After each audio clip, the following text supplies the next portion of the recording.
अच्छा तुमने वो पता है लास्ट टाइम जो मार्केट में हमने बालियाँ देखी थी ना, वो लेने कल तुम मेरे साथ जरूर चलना, ठीक है? अगर टाइम हो तो जरूर चलूंगी, क्योंकि घर में काम बहुत है, तुम्हें पता है। चलो ठीक है। अच्छा ये बताओ सोनिया, क्या वाकई शहजाद भी उस आसेफजदा मकान में जाते हैं और कोई रूबी आती है? हाँ, और पता है क्या, वो लोगों को ना उनके फ्यूचर के बारे में भी बताते।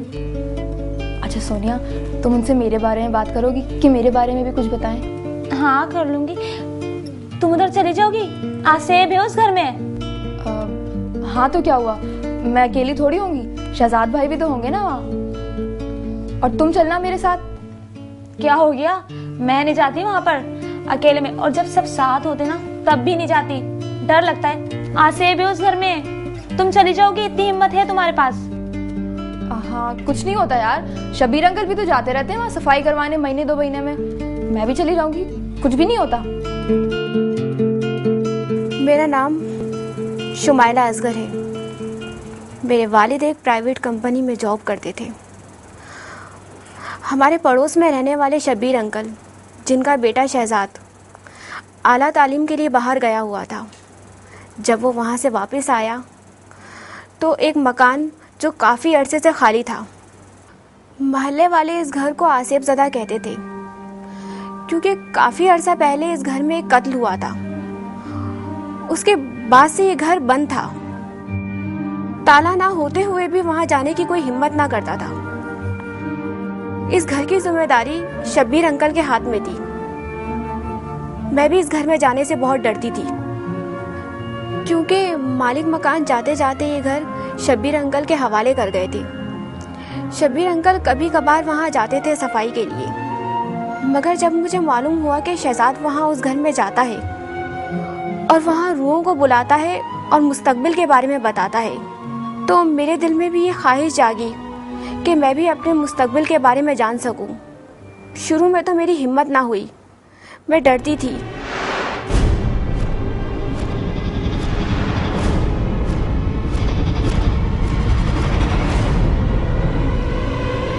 लेकिन एक दिन मैंने अपनी इस ख्वाहिश का इजहार सोनिया से कर ही दिया। सोनिया ने शहजाद भाई से बात की होगी।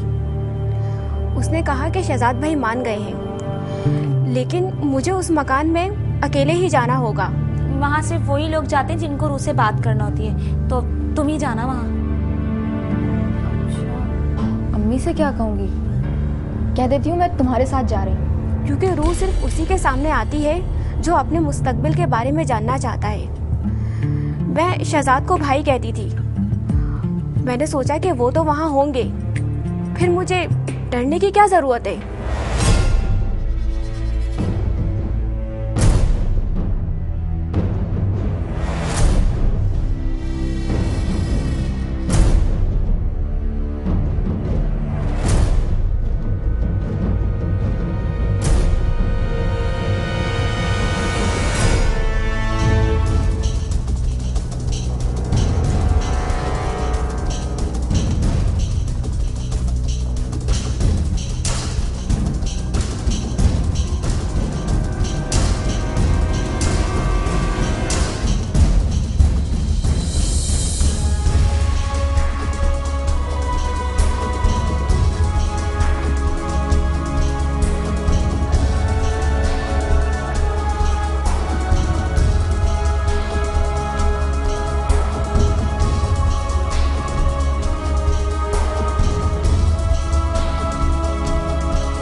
मैंने वहाँ जाने के लिए अपने आप को ज़हनी तौर पर तैयार कर लिया था।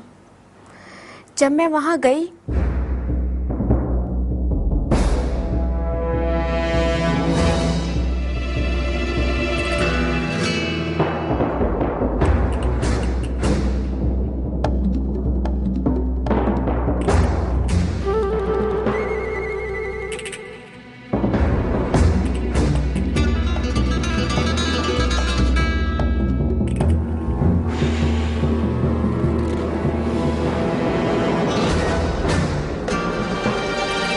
रूह कमरे में आ गई है। तुम्हें तुम्हारे बारे में जो कुछ पूछना है इससे पूछ लो। जी मैं क्या पूछूं? चलो अच्छा, मैं ही तुम्हारे बारे में कुछ पूछ लेता हूँ। शहजाद ने रूह को मुखातिब किया। रूह ने मुझे कहा कि शुमाइला बहुत खुश नसीब है, शहजाद उससे प्यार करेगा और उससे इसकी शादी होगी। शहजाद ही वही लड़का है जिससे मैं प्यार करूंगी और उसी से मेरी शादी होगी। मुझे ये सुनकर बड़ी शर्म आई। शहजाद जो उस वक्त मेरे सामने बैठा हुआ था, मैं उसका सामना ना कर पाई और वहां से उठ के भाग गई। ये क्या हुआ? ऐसे तो पहले कभी नहीं हुआ। अबे मेरे खुद कुछ समझ में नहीं आया यार अगर इसने घर पे जाके सब कुछ बता दिया तो समझ ले हमारा गेम एंड है। शहजाद अब क्या होगा? और अगर ऐसा नहीं हुआ तो समझ ले एक और फल हमारा मुंतजिर है। जब मैं घर आई तो दिल की धड़कनें बहुत तेज थी।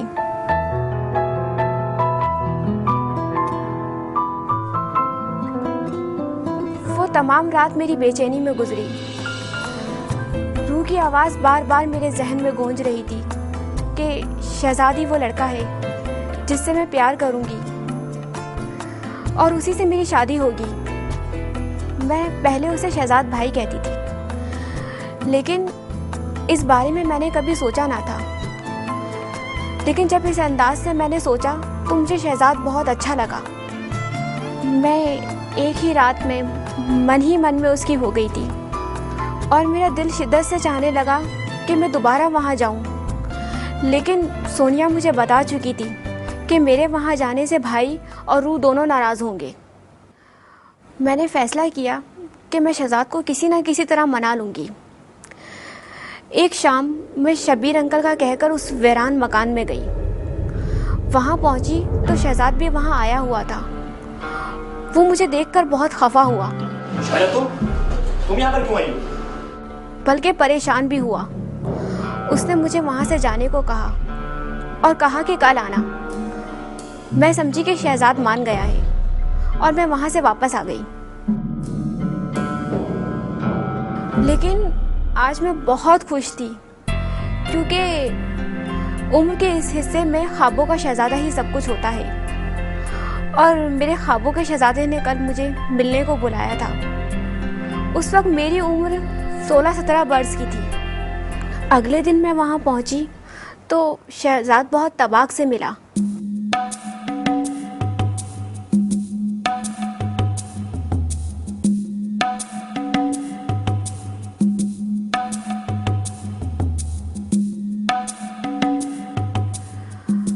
वो पहली ही मुलाकात में सारी हद पार कर गया। मैं तो जैसे जज्बात के समंदर में बहती हुई सब कुछ लौटाती रही।